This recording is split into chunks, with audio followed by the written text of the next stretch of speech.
Habíamos terminado el video anterior presentando lo que significaba hablar de pastizales naturales o de vegetación espontánea, y yo terminaba con la idea de que sean cuales fueran los recursos que uno tiene disponibles y la cantidad de recursos que uno tiene disponibles como pastizales naturales,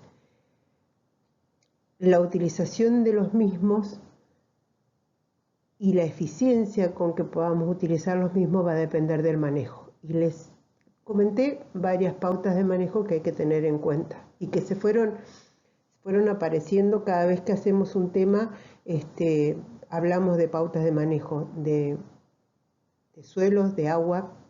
Ahora vamos a hablar de pautas de manejo de vegetación, que obviamente no está para nada separado del resto de las pautas de manejo. Una de las cosas que tenemos que empezar a manejar son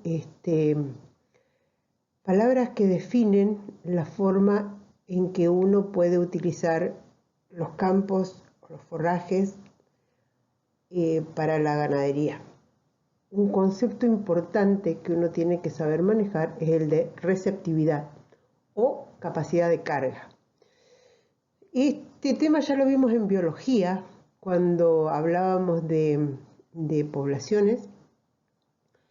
Entonces, una idea ustedes tienen que tener de lo que quiere decir capacidad de carga, pero esa capacidad de carga nosotros la habíamos definido de la manera que está definida acá en primer término. O sea, hay un modelo teórico que define a la capacidad de carga de un sistema como la densidad máxima de individuos de una población que pueden llegar a vivir en un hábitat determinado. Y va a depender de la disponibilidad de recursos.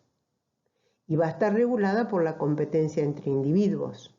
O sea, me va a definir una densidad y voy a tener una cantidad de recursos disponibles. Entonces, el aprovechamiento de eso, el tiempo y la eficiencia de aprovechamiento va a ser variable en el tiempo porque va a estar supeditada a la cantidad de individuos y a el tiempo de uso, ¿no es cierto?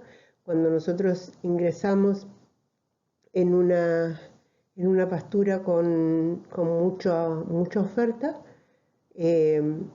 una cantidad determinada de animales, los primeros días de aprovechamiento, la cantidad de forraje es grande, la velocidad de crecimiento o de aprovechamiento de esos recursos va a ser rápida y se va a traducir en una, por ejemplo, ganancia de peso. A medida que los animales van pasando más tiempo en esa misma parcela, van a ir agotando recursos y obviamente comienza una competencia por esos recursos y se va a traducir en una ganancia de peso que, si bien puede ser positiva, puede seguir siendo una ganancia de peso, no va a tener una curva o una velocidad tan grande como la que tenía al principio. Entonces, esa es la forma teórica de definir una capacidad de carga. Ahora bien, cuando nosotros entramos en un sistema productivo, y otra vez pongo la palabra sistema, volvemos a juntar las cosas. Entonces, la receptividad va a variar en el tiempo y en el espacio, porque va a haber una variación en la disponibilidad de recursos que va a depender, por ejemplo, de la cercanía del agua, de si llovió, de si estamos en qué estación de crecimiento de las plantas.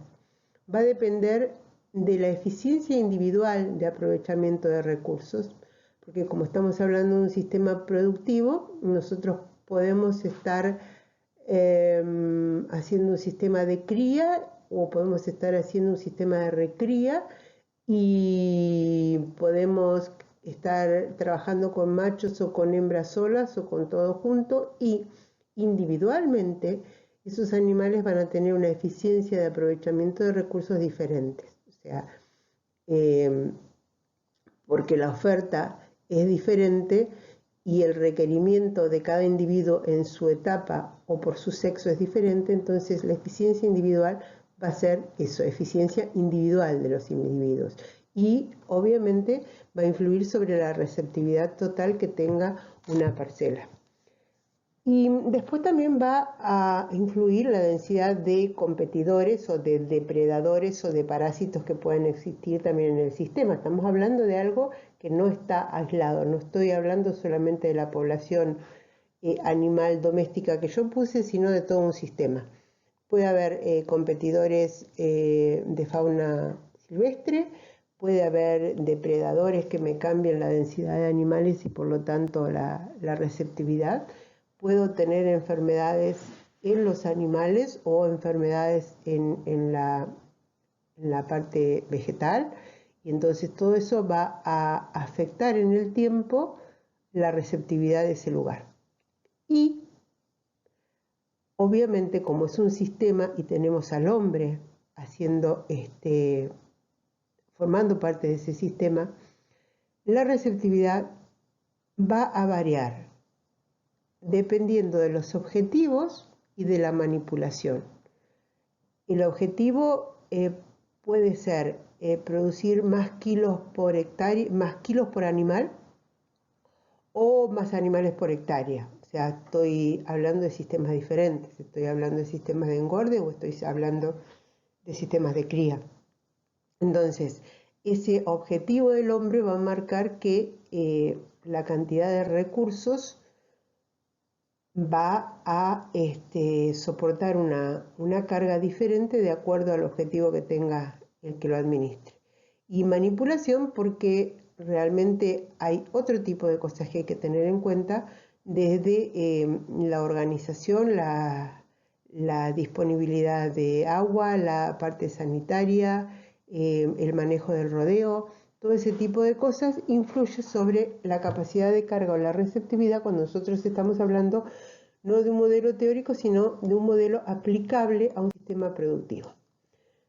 Entonces, una forma de definir la receptividad ganadera es densidad óptima de animales que pueden mantenerse en un área determinada para permitir alcanzar determinados objetivos de producción y teniendo en cuenta las opciones de manejo disponibles. O sea, está concluyendo que nosotros tenemos una densidad máxima que depende no solamente del recurso, sino de lo que nosotros como productores queramos obtener. Y para debatir sobre ese concepto expresado así, tenemos que pensar en el agua, en la disponibilidad de agua, las calidades de agua, la facilidad de acceso, la distribución y la forma de los potreros, en el manejo, o sea, cómo manejamos el potrero, si la receptividad estamos incluyendo un pastoreo continuo, un pastoreo rotativo, si nosotros hemos hecho un tiempo de descanso suficiente como para permitir el rebrote y el crecimiento, y también en algunos casos es muy necesario que dejemos un tiempo como para una producción de semillas que estén en el banco de semillas en el suelo. En el objetivo, esto recién lo discutimos, o sea, no es lo mismo un objetivo que quiera kilos de carne, kilos por animal o animales por hectárea. O sea, estamos hablando de aumentar de peso o estamos tratando de aumentar de cantidad de animales por una cría. Las categorías, también lo dijimos recién, o sea, la receptividad va a depender de si estoy hablando de rodeos de cría, de si estoy hablando de engordes, de machos, de hembras, si estoy haciendo una recría, un ternero después de destetado y antes de llegar a la terminación. Después le pongo una cosa que dice EM, energía metabolizable, porque quiero que volvamos sobre eso después. Esto va a ser algo que ustedes van a ver mucho en la materia de nutrición animal, pero empecemos a pensar que no solamente hay que evaluar el pasto como cantidad de pasto en materia seca, sino como calidad, como la energía metabolizable, la energía que puede ser utilizada por el animal para crecer o para engordar o para lo que quiera utilizarlo. Y otra cosa que hay que tener en cuenta cuando hablamos de receptividad ganadera y que el concepto es importante que lo entiendan porque une todos los conceptos anteriores, es que siempre hay una restricción animal, o sea, un animal no come más del 3% de su peso vivo, ¿sí? Entonces, yo le puedo dar un forraje, un pastizal natural de no muy buena calidad y te va a comer el 3% del peso vivo. Y te puedo dar una pastura excelente o una pastura cultivada y te va a comer el 3% del peso vivo. Entonces, cuando nosotros tenemos fijo el objetivo, tenemos que pensar que, por ejemplo, una vaca de tambo necesita ingerir mucha energía metabolizable que la tiene que obtener de comer el 3% de su peso vivo. Nosotros no la podemos largar a la meseta acá y decirle, bueno, come todo hasta que logres la energía que necesitas, porque no puede comer más del 3% del peso vivo, por una restricción de que su sistema digestivo tiene tiempos también como para metabolizar lo que ingiere. Entonces, eso también hay que tenerlo en cuenta. Del objetivo de producción también va a depender la calidad del alimento que le tengo que dar al animal y obviamente eso va a ser parte de, me va a estar determinando la receptividad ganadera, ¿sí? Cuando nosotros hablamos de carga animal, hablamos de la densidad animal, o sea, de la cantidad de animales que el hombre le asigna a un recurso forrajero, ¿no es cierto? Generalmente, en cada región que ustedes visiten, seguramente van a preguntar cuál es la capacidad de carga o la receptividad de un sistema, ya sea, por ejemplo, valle, meseta, y lo que le van a dar es el dato histórico del resultado a prueba y error que han tenido los productores. O sea, normalmente el productor va a tratar de aumentar la cantidad de animales hasta que vea que su sistema sigue produciendo bien y por arriba de ese va a cortar.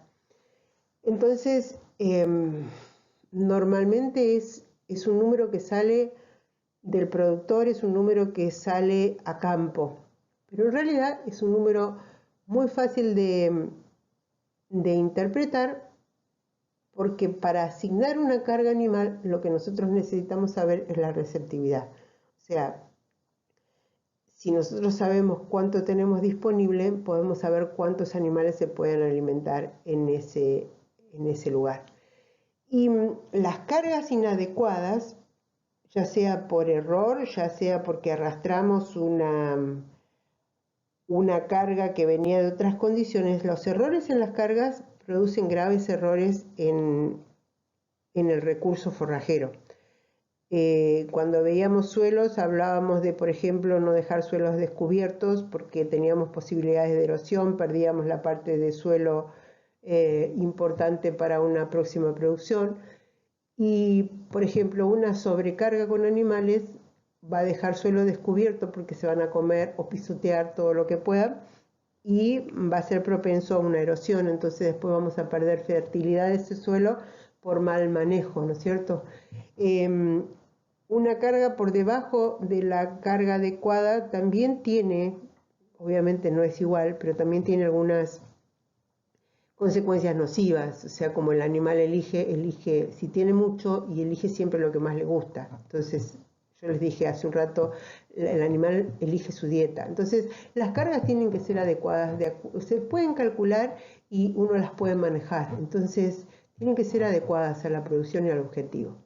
Entonces, hay otra definición que simplemente le pone a eso a la definición anterior un punto más que es muy importante, que la receptividad es la densidad máxima de animales que puede ser mantenida en un cierto nivel de producción sin deteriorar el recurso. O sea, otra vez estamos hablando de que a ese ambiente que tenemos, a esa cantidad de recursos, se le suma el hombre. Entonces, volvemos a la definición inicial. Es un sistema. Y un sistema hay que tratar de administrarlo de tal manera que sea sustentable. O sea, perdurar en el tiempo, si es posible mejorarlo, pero no deteriorarlo.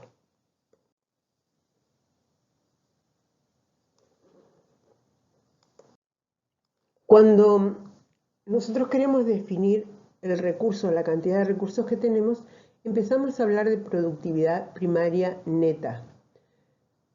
Y por productividad primaria neta, nosotros entendemos la productividad originada de los organismos precisamente productores, no consumidores, productores. O sea, estamos hablando de las plantas, las que comienzan el ciclo, el flujo de energía, aceptando la energía solar y mezclando diferentes componentes como para lograr macromoléculas que nos dan las primeras ofertas autótrofas, ¿no es cierto? Entonces, cuando hablamos de un individuo, hablamos de flujo de energía, hablamos de fotosíntesis, hablamos de una planta. Cuando consideramos todo eso a nivel de ecosistema, estamos hablando de productividad primaria neta. Productividad primaria neta es todo lo que produce ese sistema a partir de la materia prima inicial. Ahora, cuando nosotros tenemos un sistema ganadero, esa productividad primaria neta que nosotros la podemos englobar dentro de la palabra forraje utilizable, nosotros lo tenemos que transformar en una productividad secundaria neta, que es cuando la llevamos a ser utilizada por el animal y tenemos la productividad en el animal, ya sean kilos o sea otro animal o progenie.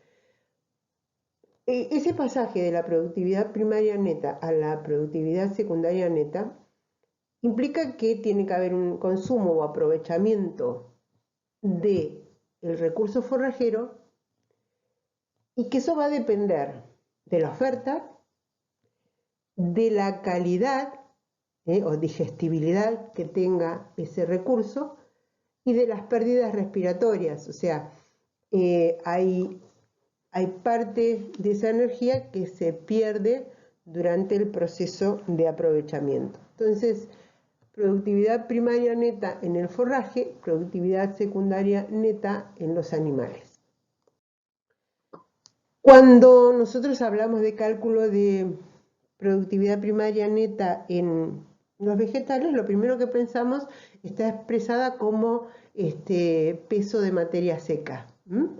La materia seca en realidad es determinar la biomasa, o sea, hacer una cosecha de la producción de biomasa que nosotros podamos ver por sobre la superficie. Hacemos un secado, o sea, eliminamos el agua que está en las plantas, que forma parte del tejido de las plantas, y tenemos un peso seco, que es el peso constante cuando se ha eliminado el agua. De esa manera se expresa productividad primaria neta por unidad de superficie. Y por otro lado, nosotros lo que tenemos es un consumo de esa productividad primaria neta que va a depender, como ya dijimos antes, de la categoría y del objetivo de la producción.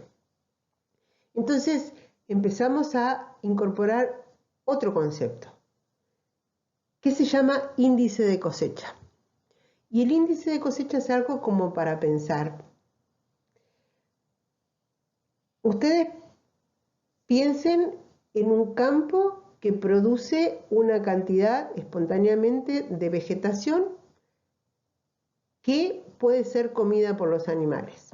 ¿Hasta cuándo yo tengo que aprovechar eso sin perjudicarlo? ¿Hasta cuándo es sustentable utilizar ese campo sin modificar la vegetación sin que se deteriore. O sea, yo no me puedo comer absolutamente todo lo que produce el campo, porque entonces lo estoy deteriorando. Hay que comer un porcentaje. Y ese porcentaje, a su vez, recomendado, va a depender de la cantidad de oferta que tengo. ¿Por qué no me puedo comer todo? ¿Por qué no puedo utilizar todo? Si nosotros utilizáramos toda la productividad primaria neta,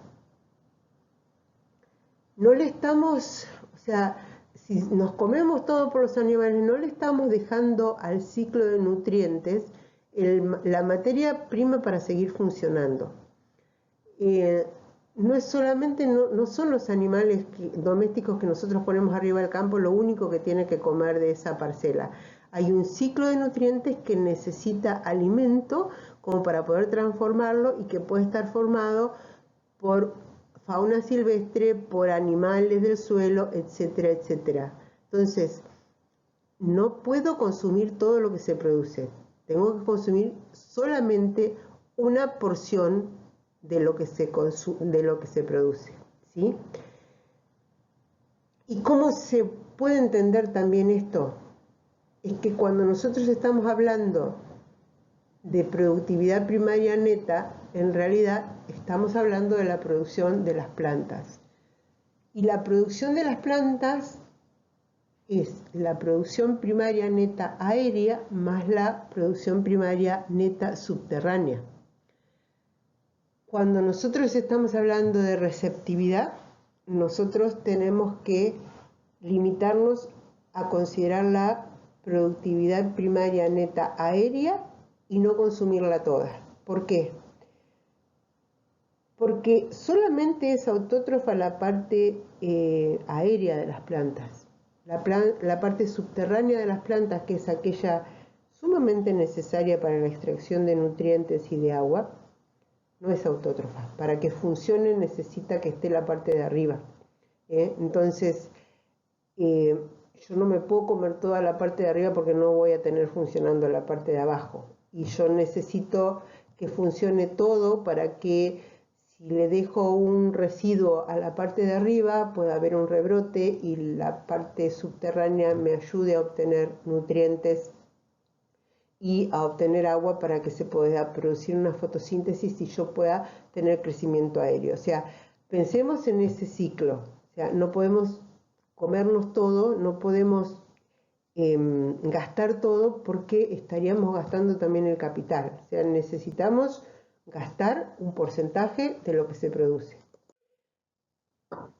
Hay mucha información sobre esto porque en realidad los que tratamos de hacer análisis de receptividad a nivel campos, nos encontramos con que tenemos que aplicar un índice de cosecha y los índices de cosecha se pueden calcular por fórmula, pero normalmente hay un trabajo de Goluccio hecho sobre otro trabajo muy importante que recabó información en la Patagonia, en los cuales estudia cuál es el aprovechamiento por los animales domésticos y no domésticos y cuál sería el índice de cosecha que hay que aplicar. El gráfico dice ni más ni menos que cuanto menor productividad primaria neta aérea tenga, menor debe ser el índice de cosecha. O sea, menor tiene que ser lo que yo saco proporcionalmente. Y a medida que aumenta la productividad primaria neta aérea, el índice de cosecha aumenta. O sea, puedo aprovechar mucho más en una pastura densa con mucho forraje, puedo aprovechar un porcentaje mucho más grande que si tengo una pastura rala y apenas sobreviviendo, por ejemplo, a una condición de sequía. Porque yo necesito que la que está deteriorada y en mal estado le quede una parte más importante de su productividad como para poder continuar el ciclo. La otra es más fácil continuar el ciclo porque aunque la aprovecho, la coma mucho más, siempre va a quedar una parte que va a permitir el rebrote. Entonces, esa es simplemente una forma de interpretar que no quiere decir nada más ni nada menos que hay que tener cuidado, o sea, no hay que sobrepastorear, que es a donde lleva todo esto. Principalmente cuando nosotros estamos hablando de pasturas espontáneas, porque si nosotros rompemos el ciclo de nutrientes, el ciclo de energía, no se puede volver a recuperar tan fácil. Entonces, otro concepto que nosotros tenemos que incorporar es el de asignación de forraje. Y en este caso, asignación de forraje no es ni más ni menos de determinar cuánta materia seca le voy a ofrecer a un animal. Entonces, la asignación de forraje va a estar dada por el consumo individual anual determinado para ese animal y dividido el índice de cosecha. Cuando el cálculo de receptividad lo queremos hacer en base a la producción de materia seca, entonces los datos que nosotros necesitamos van a ser producción primaria neta aérea que se obtiene mediante el corte de biomasa. El índice de cosecha que lo vamos a calcular por fórmula o lo leemos en el gráfico, pero que sabemos. Hay quienes usan un índice fijo de ponerle 60%, otros buscan en el gráfico y van ajustando. Y después el consumo individual anual, que en realidad es el consumo por categoría, ¿no es cierto? Está calculado y nosotros después les damos un link de un trabajo donde te dice qué consumo necesita un animal de tantos kilos en tal categoría o en tal proceso de crecimiento. Entonces, cuando hacemos receptividad, nosotros ponemos la productividad primaria neta por el índice de cosecha, o sea, me va a reducir esa productividad primaria neta a la productividad primaria neta aérea aprovechable y lo voy a dividir sobre el consumo individual y me va a dar entonces la receptividad en número de animales. A mí me encantó cuando estaba leyendo sobre este tema una reflexión que hace Goluccio cuando termina su trabajo del 2009, es que dice que todo esto está bárbaro, todas estas fórmulas están geniales, porque la matemática mejora la comprensión de todos esos conceptos que nosotros estamos queriendo ver, pero que de ninguna manera reemplaza a la observación a campo de animales y plantas. O sea, ese realmente es el concepto que más me gustó y la recomendación. O sea, todo implica que tenés que ir al campo y constatar cuál es el estado de tu recurso forrajero y el estado de tu hacienda. Entonces, cuando hablamos de ahora la composición de una oferta forrajera, en una pastura cultivada nosotros sabemos que vamos a tener la composición dada por las especies que nosotros sembramos. Ahora, en un pastizal natural, nosotros debemos determinar la composición de la comunidad vegetal porque esa comunidad vegetal va a tener diferentes calidades nutricionales, entonces, o preferencias, o palatabilidad, o toxicidad. Entonces, hay que relevar la vegetación, o sea, tenemos que saber la vegetación que hay en un lugar, clasificarla en anuales, perennes, ciclo de crecimiento para saber por qué uno pasa de un potrero a otro y la vegetación cambió. Entonces, la única manera de saber cuándo es mejor utilizarlo es saber qué es lo que tenés para ofrecer. Se debe saber cuáles son las especies forrajeras porque no todas las plantas son comidas por los animales, o sea, por elección, por gusto, por toxicidad. Entonces, por eso la recomendación de Goluccio es tan importante, ¿no? Hay que ir a campo. O sea, si uno recorre, te puedes detectar fácilmente cuáles son las plantas comidas. También puedes hacer análisis de peso inicial o final cuando has puesto animales y constatar cuánto han comido y de qué especies. Y si no, se puede hacer el análisis microhistológico de las heces, que es determinar en las heces de los animales el tipo de vegetación que han consumido, que se obtiene o se puede determinar mediante un análisis al microscopio, una vez que uno tiene los patrones de epidermis de las especies forrajeras del lugar. Y a su vez se debe analizar la calidad nutritiva de las especies forrajeras de cada lugar. O sea, porque normalmente la bibliografía tiene la calidad nutritiva de las especies cultivadas. Nosotros acá lo que hicimos es, en un proyecto que teníamos con Paola y con otra gente, es determinar los grupos de plantas que son forrajeros y determinar su calidad nutritiva, como para después poder hacer otro tipo de análisis, que es lo que yo les voy a plantear. Esta diapo es solamente para mostrarles, bueno, así son el tipo de análisis que nosotros mandamos a hacer. O sea, lo que tratamos de saber es la cantidad de proteína que tienen, la cantidad de fibra, la digestibilidad que tienen las diferentes especies, la energía digestible y este factor que tanto nos interesa a nosotros, que es la energía metabolizable. ¿Y por qué incluyo esto de energía metabolizable ahora? Que, lo repito, lo van a ver en nutrición. Es simplemente para que tengan idea que no solamente uno puede calcular en base a la cantidad de kilos que tiene de producción por una hectárea o por un campo, sino que se puede calcular la receptividad, incluyendo en ese tipo de análisis a la calidad de cada forraje. O sea, es muy difícil en los campos de ganadería extensiva saber qué calidad de forraje estoy manejando. Para eso tenemos que tener un análisis de energía metabolizable. Esto se usa principalmente en los campos de la pampa húmeda, porque la cantidad de especies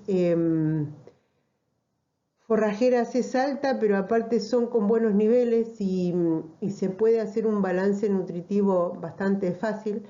Y lo que implica es simplemente determinar cuánta energía metabolizable necesita un animal en determinado estado de su desarrollo, y cuánta energía metabolizable tengo yo para ofrecer. Entonces hago un cálculo de raciones. O sea, cuántas raciones tengo para alimentar esos animales depende de la energía que necesita.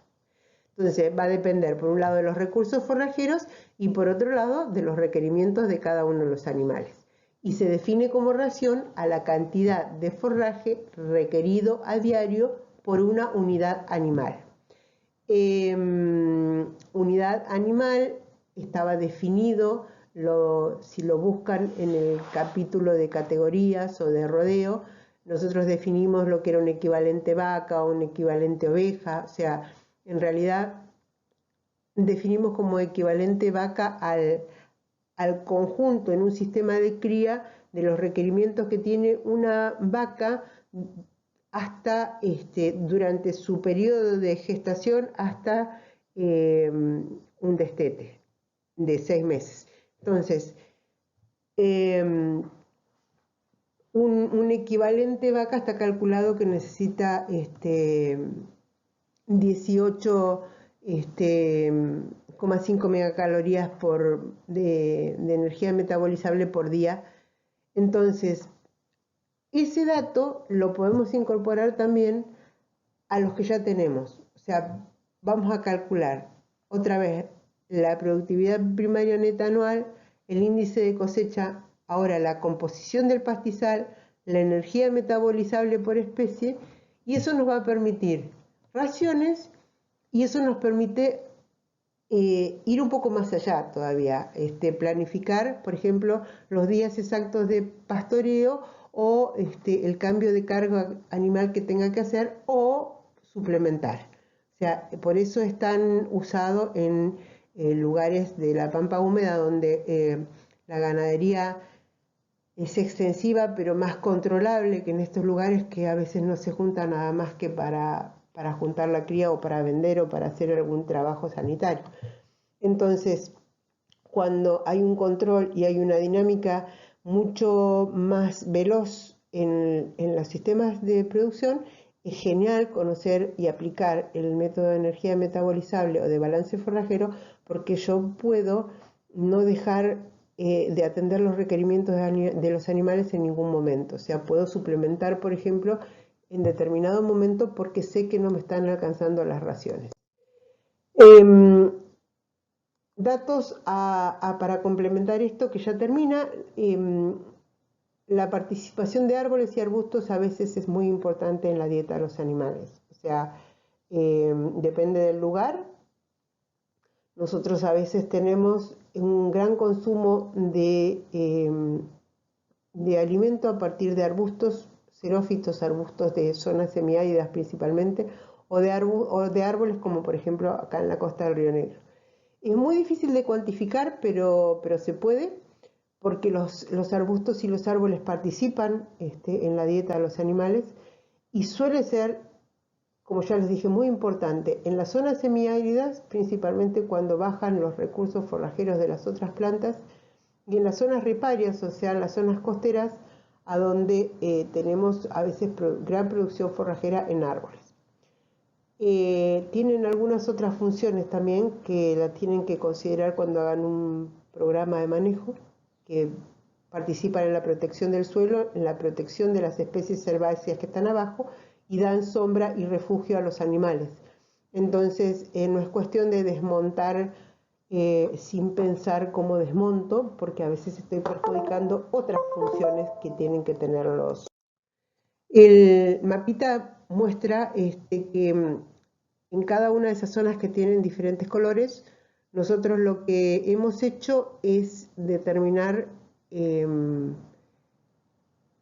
los grupos funcionales forrajeros, o sea, el conjunto de especies forrajeras que había son diferentes en los diferentes lugares, y entonces como es un lugar que conocemos mucho y podíamos determinar exactamente cuál era la superficie ocupada por cada uno de los grupos forrajeros, se podía determinar o calcular la oferta forrajera que había basado en biomasa de cada uno de esos lugares, pero como también teníamos la calidad nutricional y teníamos la energía metabolizable de las especies que componían cada uno de esos grupos, también se podía calcular.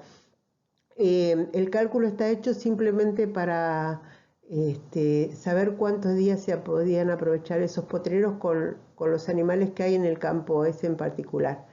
Entonces, simplemente una programación de pastoreos de verano y de verano en las zonas más riparias, y es a donde está sacado el cálculo que les estoy mostrando, pero es simplemente para que ustedes vean que se puede llegar hasta ese grado de detalle en el cálculo de las raciones que uno puede otorgarle a los animales.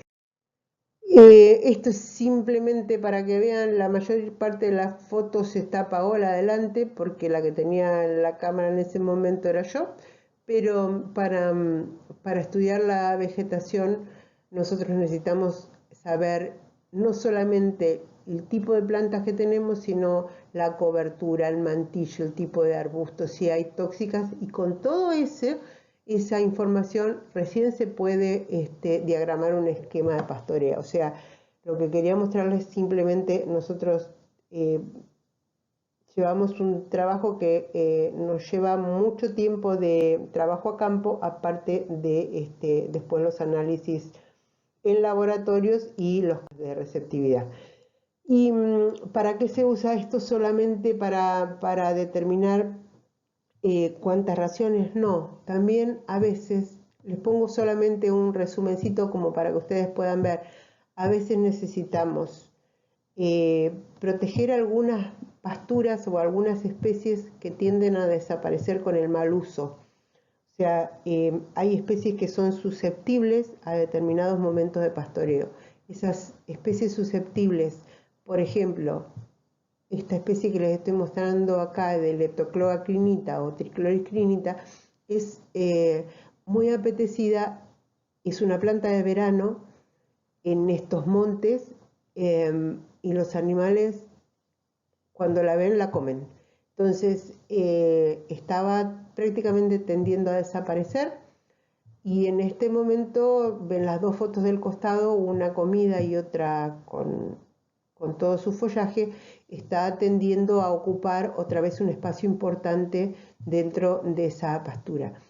¿Qué quiere decir? Que conociendo la calidad, si es valiosa o no, uno, por ejemplo, puede rotar o puede planificar los pastoreos como para liberar a esta planta de ser comida durante, por ejemplo, el periodo de vegetación y de producción de semillas. Una vez que se establezca otra vez la población de la planta, va a poder ser utilizada quizá en otras épocas, pero es una planta para tener muchísimo cuidado.